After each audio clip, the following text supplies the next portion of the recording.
Hello student and welcome to Rasa International School. Today's our chapter for class 5th, chapter 4th, natural resources. And today we have topics to discuss: renewable and non-renewable resources, alternative resources, conservation of natural resources from the page number 28 to 30. Chapter 4, natural resources. Please look at the page number 28. Nature has gifted us many resources. These are called natural resources. Water, land, sunlight, air, forest, animal, minerals, and human beings are natural resources. Natural resources may be renewable and non-renewable resources. Nature ने हमें बहुत सारी चीज़ें gift की हैं, है ना, जिसको हम रिसोर्स के तौर पे यूज़ करते हैं, जैसे कि एयर है, वाटर है, सनलाइट है, सूरज की रोशनी है, पानी है और ये ज़मीन है, फॉरेस्ट, एनिमल, मिनरल्स, ये सब चीज़ें जो हमारे आसपास हैं, है ना, जैसे कि जंगल हैं, जानवर हैं, इंसान हैं, मिनरल्स हैं, है ना, एयर है, वाटर है, ये सब जितनी भी हैं ये नेचुरल रिसोर्सेज है.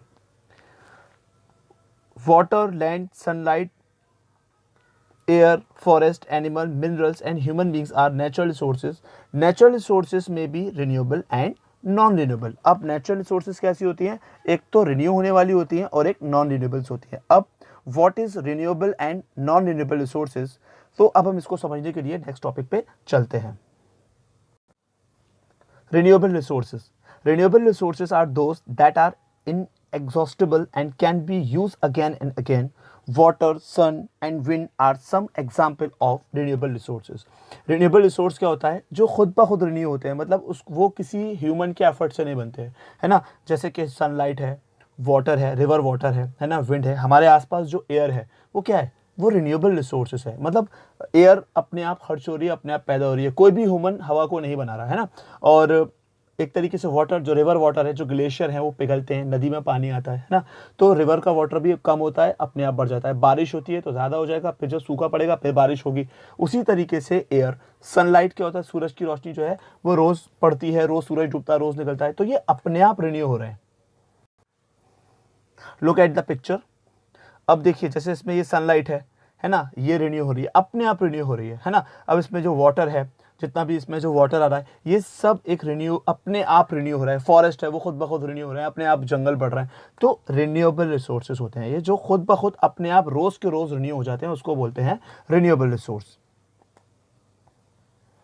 Now the next topic is non-renewable resources. Non-renewable resources are exhaustible and cannot be replaced. Example include iron and uranium. They are exhaustible. Fossil fuel such as coal, petroleum and natural gas are also treated as non-renewable resources. Now, to understand non-renewable resources, we have to look at the picture. ये जितनी भी चीज़ें, ये सब non renewable resources हैं. जैसे for example fossil fuel है ना, ऑयल है, पेट्रोल है ना, केरोसिन है, कोल है. कोल भी जो है अपने आप रिन्यू नहीं होता है. अगर हम एक बार कोल का खर्चा कर लेते हैं तो उसको बनने में काफ़ी टाइम लगता है. न्यूक्लियर एनर्जी, जैसे कि फॉर एग्जांपल अभी हमने यूरेनियम की बात की, और नेचुरल गैसेस, तो जो जैसे कि सीएनजी है ना, और हमारी जो गैस होती है, जो खाना पकाने वाली जो एक गैस होती है, तो एलपीजी जो एक गैस होती है, ये सब नॉन रिन्यूएबल रिसोर्सेज हैं. अगर हम इनको एक बार खर्च करते हैं तो इनको बनने में काफ़ी टाइम लगता है ना. They can't be reproduce again and again. ये अब दोबारा अपने आप, जैसे रिवर वाटर है, सनलाइट है, इसके लिए इसकी तरीके से ये अपने आप रिन्यू नहीं होती, इनको रिन्यू होने में काफ़ी टाइम लगता है. तो ये क्या होती हैं? ये नॉन रिन्यूएबल रिसोर्सेज होते हैं. अब देखिए, रिन्यूएबल रिसोर्स क्या होता है? Water, river. अब देखिए, रिन्यूएबल रिसोर्स क्या होता है? सनलाइट है, जैसे ये सनलाइट है, ये वाटर है, ये एयर है, तो ये सब कहलाती हैं रिन्यूएबल रिसोर्सेज. और नॉन रिन्यूएबल्स क्या होते हैं? जैसे फॉसिल फ्यूल है, कोल है, न्यूक्लियर है, नेचुरल गैस है, ये सब कहलाते हैं non renewable resource. Now the next topic is use of uses of natural resources. The development and growth of industries depend on the sources of energy and fuel available in nature. We need a large quantity of fuel to power all machine, vehicle and gadget in our modern world. Some of the natural resources are used to directly, like air and water.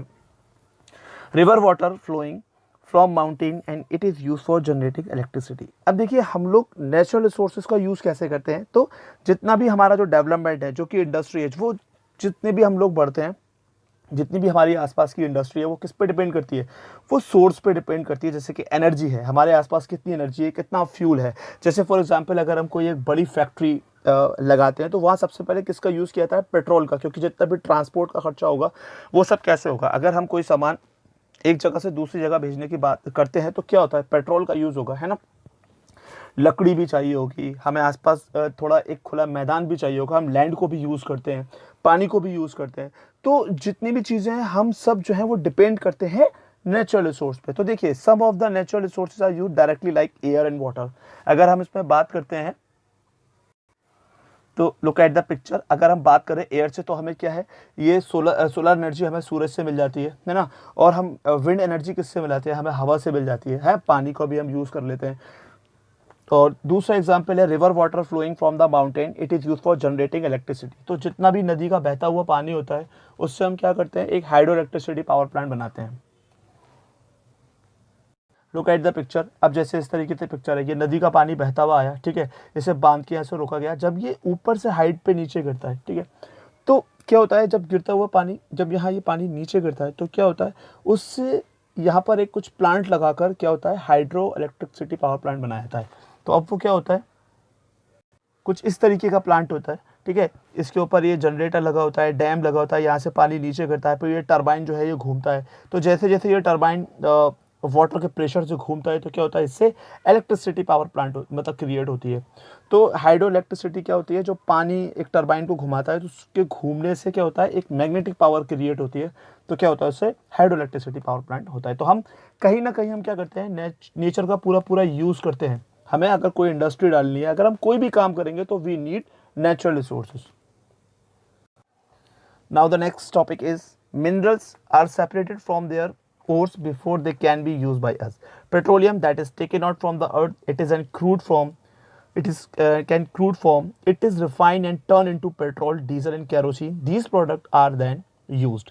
अब देखिए mineral क्या है, separate कर लिए जाते हैं, है ना। उनके मतलब जैसे कि आयरन है, उसको फिर एक बार फ्रेश किया जाता है, फिर बेचा जाता है। उसी तरीके से पेट्रोलियम है, ठीक है। पेट्रोल क्या होता है, उसको एक बार रिफाइंड किया जाता है।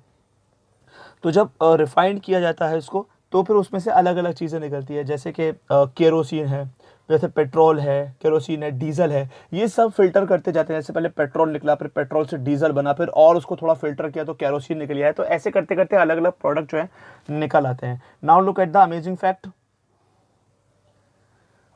Mumbai High, formerly known as Bombay High, is an oil field 160 kilometre of the coast of Mumbai. अब मुंबई में एक जगह है बॉम्बे हाई, जहाँ से पेट्रोल निकलता है ना। This is the picture of Mumbai high, ठीक है। ये वो जगह है मुंबई में जिसको बॉम्बे हाई बोला जाता है। और ये पूरा 160 किलोमीटर है coast of Mumbai, kilometre of coast of Mumbai. और ये क्या है, इसको बोलते हैं मुंबई हाई, जहाँ से पेट्रोल निकलता है। मतलब जहाँ मुंबई में एक जगह है बॉम्बे हाई, जहाँ से पेट्रोल निकाला जाता है। Now look at the next topic, alternative resources. The ever increasing population has increased the demand of natural resources. So we have to look for the untapped new resources. For example, the sun is a great source of energy.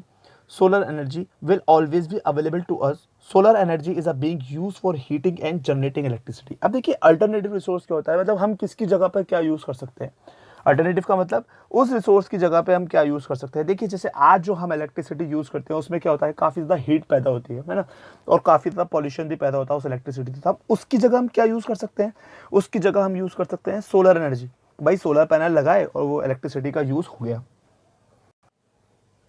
तो हम लोग क्या करते हैं, ये solar panel use करते हैं। Look at the picture, solar panel use करते हैं। अब ये सोलर पैनल क्या है, इसके ऊपर जो सन की पूरी तरीके से एक रोशनी पड़ेगी, है ना। जिस तरीके से जो है वो सन की रोशनी पड़ती है और सन की रोशनी डायरेक्ट इस तरीके से इस पर पड़ती जाएगी, तो क्या होगा, यहाँ से एक इलेक्ट्रिसिटी क्रिएट होगी। तो सोलर एनर्जी को किस लिए यूज़ किया जाता है, इलेक्ट्रिसिटी बनाने के लिए यूज़ किया जाता है, ठीक है।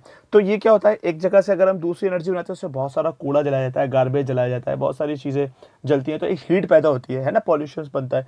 लेकिन अगर हम सोलर एनर्जी को यूज़ करेंगे तो क्या होगा, पॉल्यूशन थोड़ा सा कम हो जाएगी, है ना।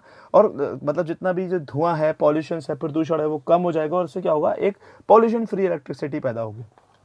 तो इसको बोलते हैं अल्टरनेटिव रिसोर्सेज। हम उसकी जगह पे कोई दूसरी चीज, एक रिसोर्सेज की जगह पे कोई दूसरी रिसोर्सेज वही काम करे तो उसको बोलते हैं alternative resources. Now next topic, next and last topic, conservation of natural resources. Conservation of natural resources means using natural resources carefully, sensibly and wisely. Some of the major to conserve natural resources are. अब देखिए, conservation of natural resources का मतलब क्या होता है कि हम जो आसपास जो नेचुरल रिसोर्सेज है, जो नेचर जो हमें रिसोर्स दे रही है, हम उसको किस तरीके से यूज़ करें। हमें उसको बर्बाद नहीं करना है, हमें उसको संभाल के यूज़ करना है और हमें से इस तरीके से यूज़ करना है कि हमारे फ्यूचर के लिए वो काम में आ जाए। तो अब हम उसको किस तरीके से रोकते हैं। Some of the major to conserve natural resources are. कुछ ऐसे मतलब तरीके हैं जिससे हम नेचुरल रिसोर्सेज को हम कंजर्व कर सकते हैं। For example, first, keep the environment clean and green by the planting trees. हमें आसपास क्या करना चाहिए, हमें आसपास हरियाली लगनी चाहिए, है ना, काफ़ी हमें। तो हमें अपने एनवायरनमेंट को कैसे बनाना चाहिए, हरा भरा एनवायरनमेंट बनाना चाहिए, है ना। Do not waste water and throw biodegradable and non biodegradable waste separately. अब हमें क्या करना चाहिए, देखिए बायोडिग्रेडेबल एंड नॉन बायोडिग्रेडेबल क्या होता है। बायोडिग्रेडेबल क्या होता है, जो कि मिट्टी में मिल जाता है, घुल जाता है, धीरे धीरे वो मिट्टी में घुल जाता है और वो मिट्टी जैसा हो जाता है, ठीक है, जो डिकम्पोज हो जाता है। और नॉन बायोडिग्रेडेबल क्या होता है, जो मिट्टी में नहीं घुल पाता, डिकम्पोज नहीं हो पाता। तो देखिए मैं उसके आपको एग्जाम्पल दिखाता हूँ। देखिए ये है बायोडिग्रेडेबल वेस्ट, है ना, मतलब जैसे कि जो सब्जियां हैं, है ना, जैसे सब्जी है, बचा हुआ खाना होता है, कपड़ा होता है, कागज़ होता है, ये सब क्या है, ये सब मिट्टी में मिल जाता है। हमने इसको छोड़ दिया, इसको मिट्टी में दबा दिया, तो एक तरीके से मिट्टी के लिए बेस्ट है। ऐसी चीज़ें जो है मिट्टी में मिल जाती हैं और काफ़ी सॉइल भी काफ़ी इससे फर्टाइल हो जाती है ना। तो ये हो गया बायोडिग्रेडेबल वेस्ट, जो वेस्ट डिकम्पोज हो जाता है सॉइल में, है ना, इसको बोलते हैं हम बायोडिग्रेडेबल। अब नॉन बायोडिग्रेडेबल क्या होता है, नॉन बायोडिग्रेडेबल वेस्ट वो होता है जो कि मिट्टी में मतलब घुलता नहीं है। जैसे फॉर एग्जांपल ये प्लास्टिक, ये प्लास्टिक सबसे ज़्यादा जो है पॉल्यूशन क्रिएट करती है। तो अगर हम प्लास्टिक की बोतल को कहीं छोड़ देते हैं तो क्या होता है, वो मिट्टी में घुलती तो नहीं है, ना वो पानी में कहीं घुलती है, तो वो क्या करती है, कचरा इकट्ठा करके नालों को ब्लॉक कर देती है, जितने भी ड्रेनेज सिस्टम होता है उसको ब्लॉक करती है। और क्या होता है, रीज़न क्या होता है, जब बारिश होती है तो शहरों में बाहर तक पानी आ जाता है और एक तरीके से जो अर्बन एरियाज होते हैं वहाँ भी फ्लोट्स आने लगती है, मतलब एक तरीके से बाढ़ आने लगती है। तो नॉन बायोडिग्रेडेबल क्या होता है, जो कि मिट्टी में नहीं घुल पाए, तो प्लास्टिक्स। तो अगर आपके पास प्लास्टिक है, उसको फेंकने से बजाय उसको रीयूज कर लो, आप उस बोतल का कुछ और यूज़ कर लें। एक तरीके से आप पेन रखने का एक बॉक्स बना सकते हैं, उसको फेंकने से बेटर है कि उसके आप यूज़ करिए। आजकल बड़ी बड़ी कंपनियां हैं जो कि प्लास्टिक का बहुत सारा यूज़ कर रही हैं, तो हम भी रीयूज़ कर सकते हैं, घर में बहुत सारी चीज़ें लगा सकते हैं उसको। और डू नॉट वेस्ट वाटर, हमें पानी को बिल्कुल बर्बाद नहीं करना है, हमें पानी को बिल्कुल सेव करना है। जैसे इसमें देखिए सफाई कर रहा है तो उसने टैप खुला छोड़ दिया, नहीं, हमें जितना पानी का यूज़ है हमें उतना ही पानी का यूज़ करना है। प्रोटेक्ट्स ट्री, ज़्यादा से ज़्यादा ट्री लगाइए और पेड़ों को काटने से बचाइए, क्योंकि जितने भी पेड़ होते हैं वो क्या करते हैं, कंट्रोल करते हैं आसपास का temperature. Use alternative sources of energy like solar energy, wind energy and water energy. अब हमें क्या करना चाहिए, सोलर पैनल लगाना चाहिए, मतलब हमें जैसे जो इलेक्ट्रिसिटी है वो नए तरीके से यूज़ करनी है, जैसे कि सोलर पैनल लगा लीजिए, विंड एनर्जी का यूज़ हो जाए, वाटर एनर्जी का use, hydro electricity power plant बन जाए। तो क्या होगा, इससे पॉल्यूशन कम होगा। Conserve petroleum by following car pools, हमें पेट्रोल का कम यूज़ करना है, ज़्यादातर पब्लिक ट्रांसपोर्ट यूज़ करना है, अपनी बाइक को ज़्यादा नहीं चलाना। अगर हमारे पास कार है तो छोटी छोटी दूरी पर जाने के लिए हमें ज़्यादा पेट्रोल खर्च नहीं करना है। अगर 1-2 किलोमीटर दूर है तो हम पैदल भी जा सकते हैं, है ना। और अगर हम कहीं दूर का सफ़र करते हैं तो कोशिश करें कि हम पब्लिक ट्रांसपोर्ट से यूज़ करें, है ना, क्योंकि उतनी जगह हम अपना पेट्रोल वेस्ट करें तो उससे बेटर है हम बस में चले जाएं, या एक होता है ना, एक रेंट पे एक व्हीकल लेके बहुत सारे लोग एक साथ चले जाएं, तो इससे क्या होगा, हम अपने पॉल्यूशन को सेव करेंगे। Use CNG in your vehicle. CNG, what is the full form of CNG, compressed natural gas. तो सीएनजी गैस व्हीकल में यूज करें। Preserve and protect plants and animal, अपने आसपास के जो एनवायरनमेंट है, एनिमल्स को कोई हार्म नहीं करें और प्लांट्स को बचा के चलें। आई होप आपके ये टॉपिक पूरे तरीके से समझ में आया हो। तो आज इस टॉपिक पर जितना भी था वो क्या था, कंजर्व इन्वायरमेंट, हमें अपने इन्वायरमेंट को किस तरीके से सेव करना चाहिए, हमें रिन्यूएबल या नॉन रिन्यूएबल का किस तरीके से यूज़ करना है, हमें अल्टरनेटिव रिसोर्स किस तरीके से यूज़ करनी है। So I hope you like this video. We will upload some more topic with some new video. Till then stay safe and good bye.